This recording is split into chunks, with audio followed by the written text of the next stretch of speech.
this is vlog 134. We are fixing an iPad 2. Pretty much what happened was the iPad dropped really hard, and the LCD, this is the old LCD. I have a new one they're testing.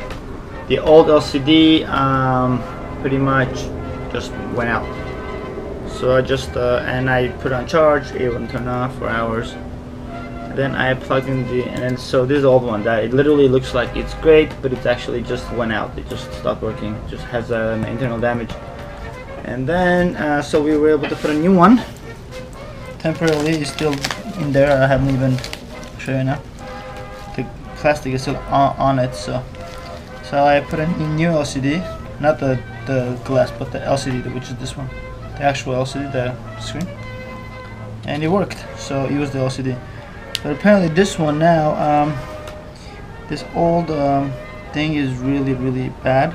This old digitizer here is the old one. It's all cracked and killed, and it looks like it doesn't even have the clear thing around. Anyway, so I told my customer, his name is LJ, and I'm going to also replace this as well, because I think the drop caused the digitizer to stop working as well, to not work normally.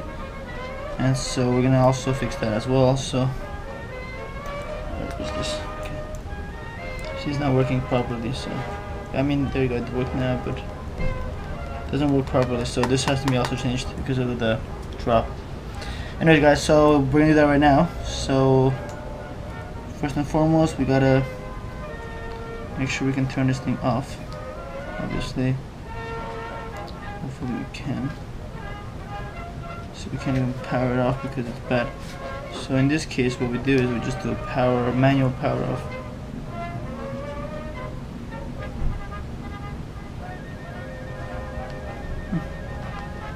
Even that doesn't work, so I'm not even sure how it's gonna work out, but okay, we'll see what happens.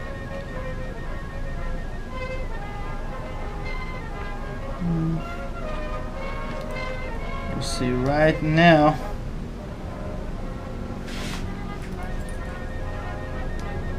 Bottom part works, so thinking that if I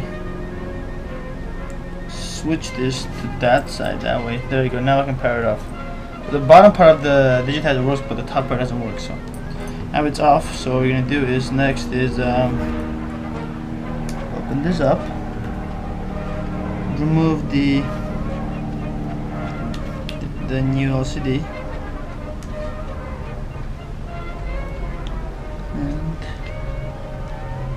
The way we remove it is, instead of cutting through there, is easier way is to get through here. This way it's just a better way to actually remove it instead of using the cable.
try the best possible. You guys, about it. Everything works. Sorry, I didn't have the password. Everything works. Thank you for watching. This is vlog 134. I go Phon-Er, and we'll see you in vlog 135. And that'll conclude. Have a beautiful day. And if you have an iPad too, feel free to do it yourself. It's pretty easy, as you saw. It's probably the easiest iPad that I fixed, so it's pretty cool. Okay, guys. Peace. Come on. It's a wrap.